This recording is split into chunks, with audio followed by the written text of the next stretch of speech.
Bon week-end, joyeux anniversaire à moi-même. Merci beaucoup à vous parce que vous êtes toujours très nombreux à nous suivre à Bassango et Congo Rumeur de Kinshasa avec toute l'équipe. Maître Joël Kitenge, comme d'habitude, Tozanae Awa, Maître Joël Kitenge. Bon week-end. Merci Ndeko Grandic le Grand et puis te souhaiter joyeux anniversaire en Kolo Nzambe. Kabuji moko boye emati Nzambe apambola batelo lisusu apeso mibo ebere pambate Congo. Eza na posa ya batu ya bwanya ba journaliste ya Mayel, ba journaliste neutre au baza ko sala ba analyse rationnelle et nous disons merci à vous qui fêtez et aux parents. Exactement. Parce que fête d'anniversaire puisque papa Zaza na kufa na mère Azali personne et puis maman longo nyapora ko kolisa pe bakata mobali et ko fête d'anniversaire c'est une bonne chose. Mais maître non c'est l'année cadeau na maître. Non, ne t'inquiète pas, et cadeau, merci beaucoup, maître. Exactement. Alors, bien sûr, on avance. Mais maître, parce que l'actualité, c'est mon nez, c'est tout le banc, tout est bâti, c'est quand il tout a kokende. Mais avant, on a toutes nos questions. On a besoin de temps que vous m'aider. Qu'est-ce que vous pourriez dire aux Congolais, au bazar, au monde qui apparemment à venir les flou, la politique n'est pas kokende? Non, en tout cas, aujourd'hui, il faut que Moutoura Moutou, de manière rationnelle, correcte et sérieuse, à Goki Kotala, il n'y a jamais eu une organisation humaine sans faille, sans défaut, où on ne peut pas trouver de quoi reprocher. Ça n'existe pas à travers le monde. Aucune structure, aucun État qu'on peut qualifier d'État parfait, d'État vrai, d'État où on ne trouve rien à reprocher dans la gestion de l'administration. S'il n'y en a pas, le Congo est à Kobika dans un vide terre. Toi, on a 4 planète Terre, toi, on a 4 continents africains et nous sommes confrontés à tout ce que les États sont confrontés du Covid, de la récession, de la crise économique, de la pauvreté, des problèmes, des catastrophes naturelles. Mais aujourd'hui, le leadership, la diplomatie, la vision incarnée par Félix Tshisekedi rassure un certain nombre de Congolais. Maître Joël et tous les Congolais peuvent se dire enfin, tous on a des pères et des mères à la tête du Congo et il y a lieu de les porter, de les soutenir, de l'accompagner pour que tout le Congo, na Libulu, il y a 32 ans, na Libulu, il y a 4 ans, na Libulu, il y a 18 ans. Puisqu'on parle de 18 ans, on oublie les 4 ans de musée. Ah ben, exactement. Donc, si vous faites 32 plus 22 ans, 18 plus musée et tout ça, et le faire à 2 ans, ce n'est pas simple. Je ne dis pas que Mobutu n'a rien fait. Je ne dis pas que Musée n'a rien fait. Je ne dis pas non plus qu'Hippolyte n'a pas tenté certaines choses. Ok, donc, à ce niveau, il y a lieu que le Congolais aujourd'hui, diplômé ou pas diplômé, consciencieux ou ignorant, Tokiko converger Maël Nabiso, c'est ce qu'il faut. Maître Joël Kitenge, il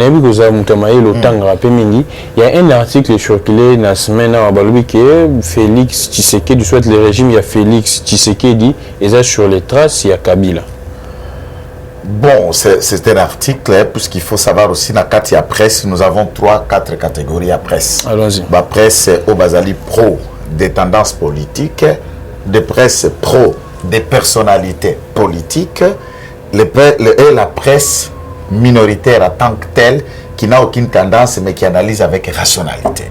Nous avons cela dans la manière de fonctionner. Donc la presse est proche dans l'opposition, proche dans la majorité, proche dans la lobbyiste, la société civile dans la lobbying, et une presse qui n'a autre.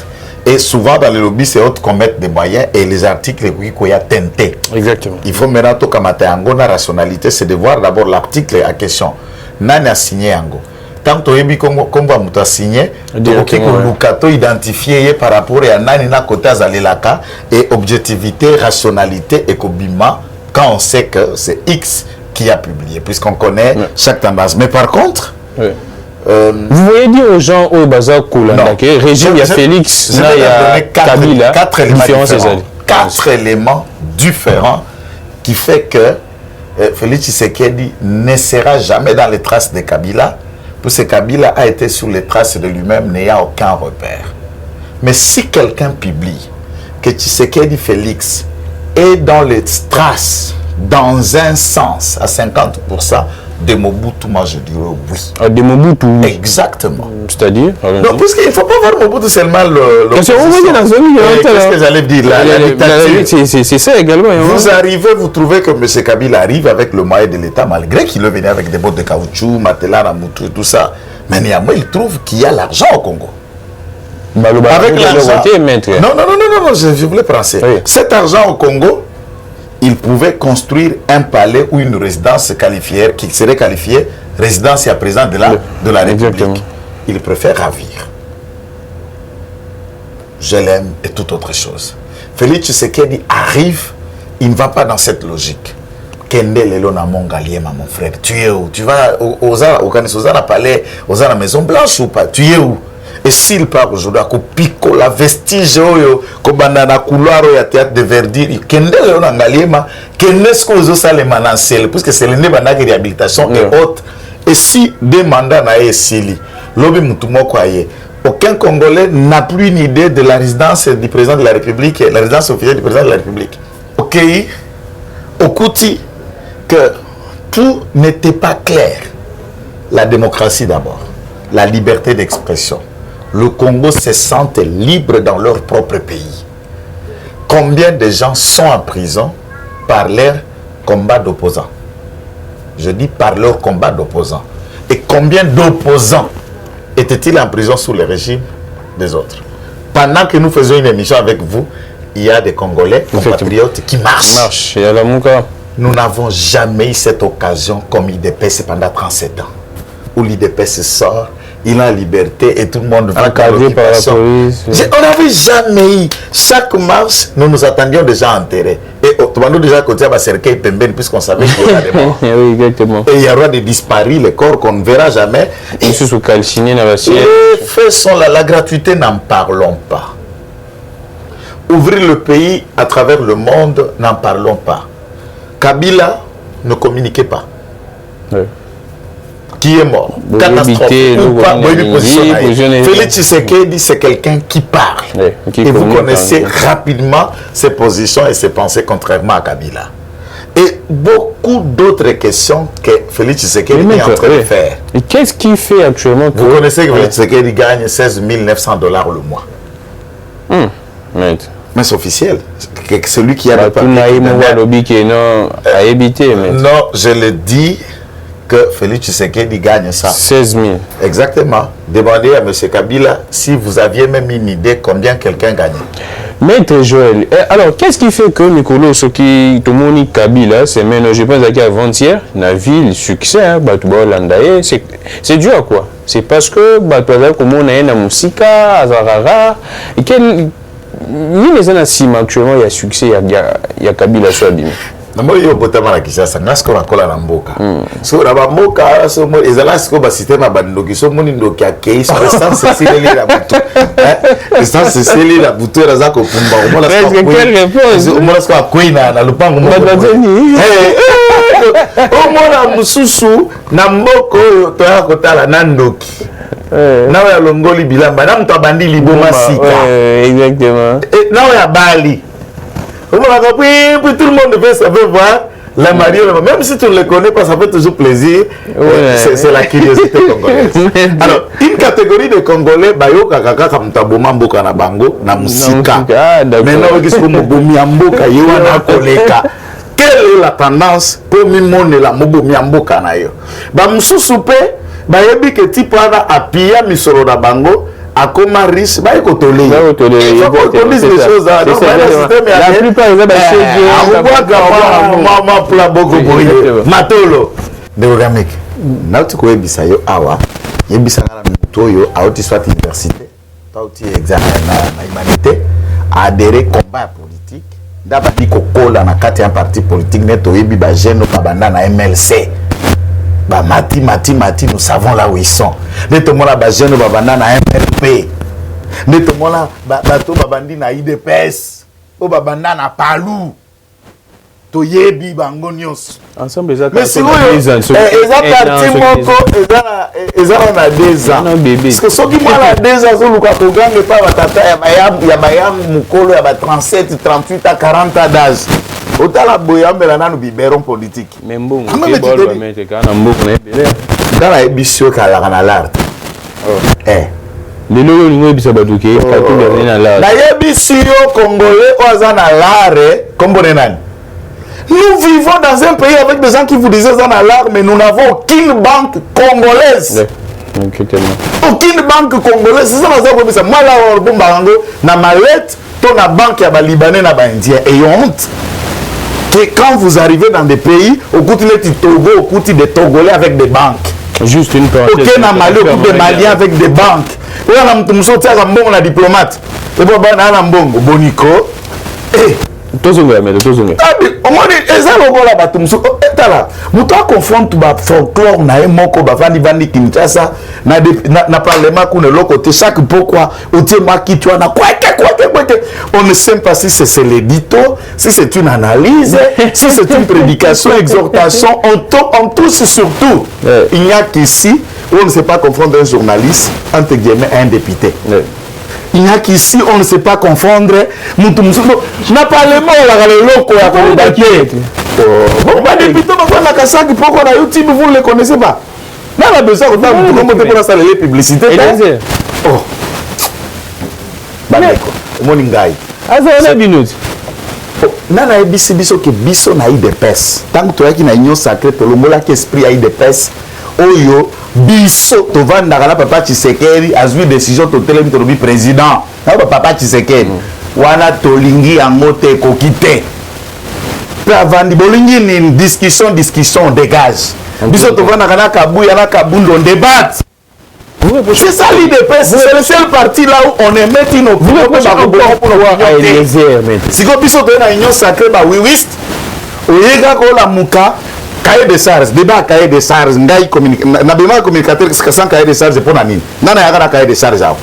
Nous on ne fait pas des postes, nous Moïndo Zangle parler, mais après on a gagné à l'université en étant qui na poste ou pas ministre. Les gens n'en parlent pas.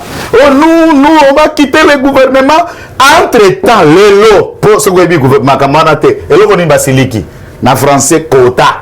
C'est-à-dire moi par na bango bien moqué. Bah c'est bien éco. Ah on va le baki baila qui poste na union sacrée et baleli poste na seni. Bah c'est bien poste. Poste. Ni kamba poste ni poste ne le lisi mbozo habiter bino pe boko pesa mutu moko puis tout ça la carte majorité. Exactement. Il faut total à ce que le poids na poids. Tout ça na ba figure minene ya majorité tout ça na FDC ya professeur Bati. Tout ça na MLC ya Igwe. Toza na IDPS. Toza pe na ba transfige oyo balanda ki biso. Toza UNCP na zokoma.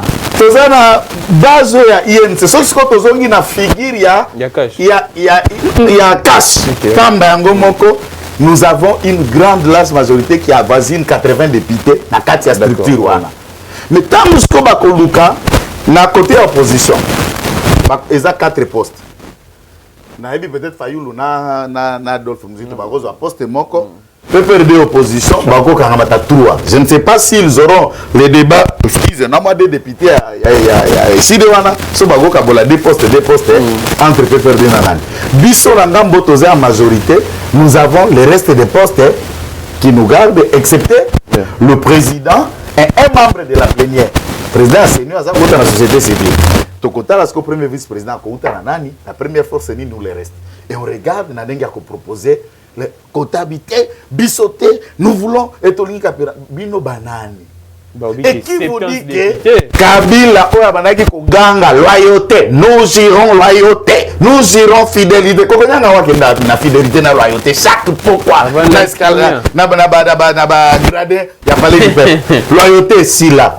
330 députés batalangana ingakati bafongolela batu nyonso komi jemba komi jemba mais bona ko tona ba député ba ko ba jemba komo jemba la ba Blanca Sambi ba komo ya bakoki na kate bafongoli batu nyonso pona nini bato bana ko tona ko ba ba molongo ba panjana webi kote babunda agenda omona ke susa tara veni na ebité côté nyonso wana bana komo etikali kaka de madala dire maana tikali kaka ye moko kaka na terrain na mwa mukie baba ina na télévision batikela kaka jibi kitenge uzela ngai na tibin batu nyonso papi tamba tous les yves bakenda retraite Dites-moi, ceux qui nous ont 330 députés à l'élite de Mnokwamboka.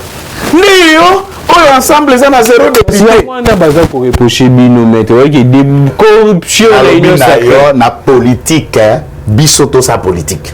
Ce que tu as rêvé, bisoto sa politique. Vous comprenez? Donc, vous comprenez déjà que Ibenge a rebêti ça. 5 attaquants même match. Agolo la bomi défense moi c'est ce que je bats donc milliers 5 milliers défense est-ce que vous comprenez le là on connaît ces jeux 18 ans na batato il va que ça monter FCC papa biso toi tu peux perdre tant que bando ça la marche na limité à la veille à mars imprimer déjà polo à IDPS. Ma drapeau à IDPS. Mais différence la bison à IDPS c'est la divine. Machette na loquette na carte. Nous on venait jamais avec des machettes. Eh ben on a pas machette. Eh ben on a pas tout na carte on sous prétexte il y a des sportifs à PPB qui sont devenus plus tard babéré dans les couleurs ni bagenda. Bazana. Bakima. Basila. Donc tu vous sous dans ma tête à quel lelo. Bagenda. Botala la babéré c'est monsieur. Bagenda politique est combien leng donc facha sirisi batu ba carrière derrière nous mesdames de quoi soupe à mungwa na zongeli siko loko wana nani alakisi ke mboso ndabengaki mwambalo wana mais moi connaissais bilongi ya bakaswana non mais ce sont ses propos et moi je vous dis l'union sacrée parle un seul langage excepté quelques apprentis. Il y a la partie autour qu'on analyse qui s'agite. À part l'agitation, vous avez quelle agitation au sein de l'Union sacrée? L'INC n'a pas donné position dans cette histoire. FDC a bâti,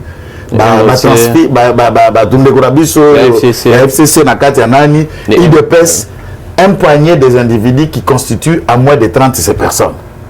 En termes de députés qui font ces gardes de bruit. Maintenant l'intérêt on bosse à côté na batona ba kobeta bawana même na kati ya kopesa batuna kati na seni il n'y a pas que majorité union sacrée ba mandataire pe opposition ba kozala kuna na kaya FCC kuna Didi Manara eloko mo ezate ba inagosi OK eloko mo côté soit côté na ba kobeta na cadre nini. C'est ça les analyses que nous faisons. Donc, on est à bord, il y a qui sont en opposition, au monimboso, puisqu'on ne veut pas de ce que ce monsieur est en train de gérer l'Assemblée nationale avec une expérience. Joe Biden. Une expérience à Mukolo. Donc, petit wana, tout ça que justice est identifié bango, ba côté la bango dans le fond, ba koye ba la vraie vérité. Je n'ai pas voulu entrer dans cette histoire, mais le fait qu'il y a qui touché Mandambu côté de la politique, puisque na boya, na sala ba dossier à ba people, zela people est belé, mais na boya côté na people. Tous ceux qui nous suivent à l'internet ba ebi que ba dossier à bastar, ya ba nani, ya ba pasteur, na défendre yango fort. Mais le fait qu'il y ait touché cannabis, bakangi peigné là. C'est de même nature. Exactement. Dans service spécial, ça lit 2 jours, 3 jours, je crois qu'on l'a relâché hier soir. Ça surkil, Wabando Bimana opposition, na politicien, moko ya cabinet, ya président de la République, et tout ça. Comme Mike Azapembeni ya IDPS est indi ndebake kokangi sa peigné pour le maltraiter et autres. Na pasteur Moussousso, nana évité, ex-pasteur. Ex-pasteur, prophète. Papa Sila. Na yebiso Sila. Oya kazalaka prophète kalama. Le basa souté. Et si la yebiso église ça ba tout 5 siko na ozambela nzamene. 5 wana siko chauffeur no bana na masi na voisin. Siko église ni ko beta masolo plateforme. Yoka ya ye manager. Je vous parle de fait vrai. Aye manager ya Peniel na service. Oyi ba kangi Peniel pour nani? Pourquoi? Mike, n'est pour rien.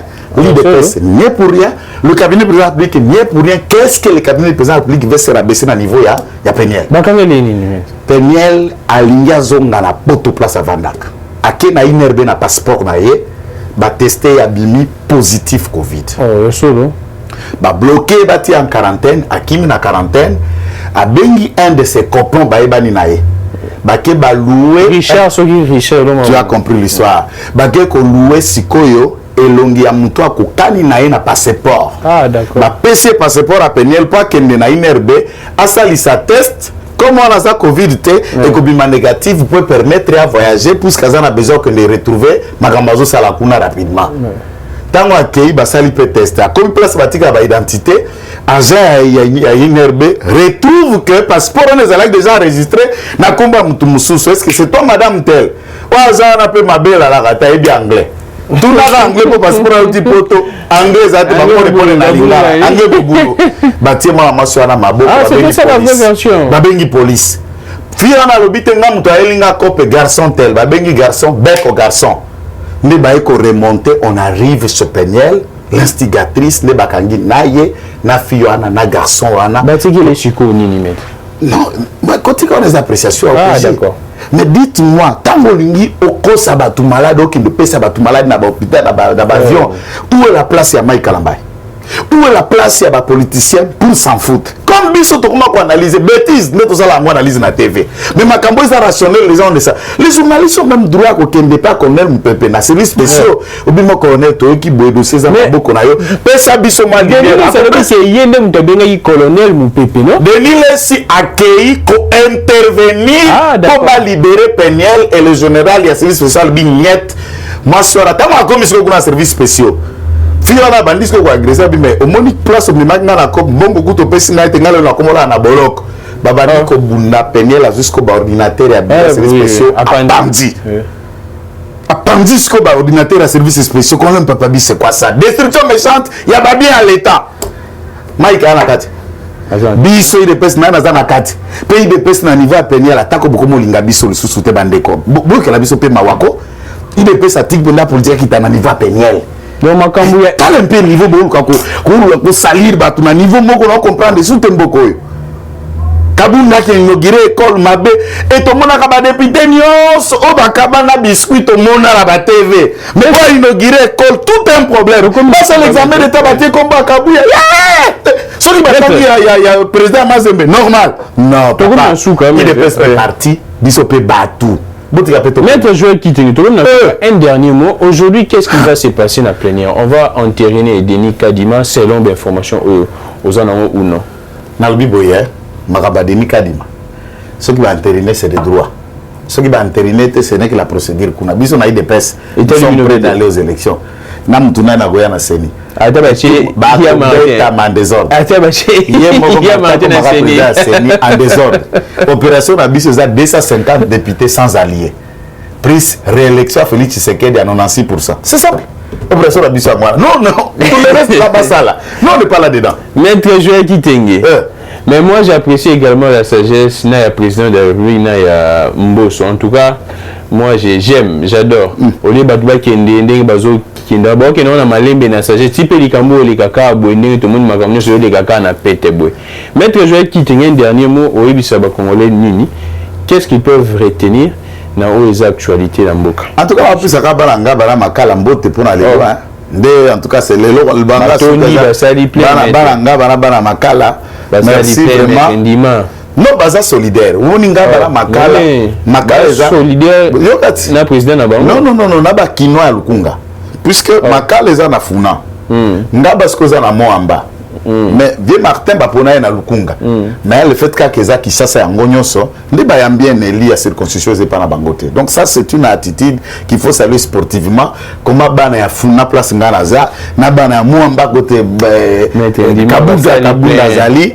Il y a bien député qui n'est pas de leur ressort. Ça, c'est ça que j'appelle le bien vivre à Kinshasa. On peut transcender les ressorts, les députés à Lukungo, les députés à Moamba, mais on les reçoit en termes à Kinois. Maître Joël Kitenge, et ça y est bien, avec Maître Joël Kitenge, tous à la fois matière, na tout peso côté moi mon pépé pour que matière vende bien ma casse. Merci Narancy également. Je souhaite hasard mon pendier ici qu'à Maître Lobby à d'autres bah image pour que botta na basango ya Congo, rumeur de Kinshasa, on diffuse tout en tout cas. Les arrêtés notre censure, on diffuse tout pour que Moutoutou a l'informer. Je suis Glamic Legon, on se retrouve prochainement. Que les dieux de toutes les inspirations continuent de nous inspirer et de vous inspirer également. Au revoir. Eshima, votre magazine qui bat au rythme de l'actualité. Retrouvez la nouvelle édition. Exclusivité, Sakombi Molendo, le pionnier de la bancarisation. Le ministre des Affaires foncières a signé le 3 juin 2021 avec son collègue des Finances l'arrêté interministériel portant bancarisation des opérations foncières et immobilières supérieures ou égales à $10,000 américains. Une première en RDC, concrétisée par celui qui fait figure de porte-étendard de la numérisation et de la sécurisation des titres fonciers. Aimé Sakombi Molendo est de plein pied dans la matérialisation de sa politique qui suit la vision du chef de l'État, Félix Antoine Tshisekedi, celle de faire du numérique un levier d'intégration, de croissance économique et de progrès social. Nation, gouvernement des Warriors, bilan de gestion des 100 premiers jours du gouvernement Samalou Kondé. SONAS, le DG Lucien Boniemé Ekofo présente un bilan largement positif pour les grandes réalisations du premier semestre 2021. À lire également l'interview de Seth Kikouni portée sur les questions d'actualité. À la découverte de Tissia Mukuna, la DG de la marque La Quinoise, café planté et transformé à Kinshasa. Interview exclusive de Richard Ilunga, DG de l'ONIP, qui confirme l'identification de la population congolaise avant les élections 2023. Un an de patrouille financière, les audits de l'IGF mettent à l'écart les mandataires impliqués dans la mauvaise gestion des deniers publics grâce à Jules Alinguete, inspecteur général des finances, chef de service. Une analyse sur les coups d'État en Afrique et leurs conséquences. Retrouvez l'intégralité du magazine Eshima dans les kiosques. Eshima Magazine, un nouveau standard d'information.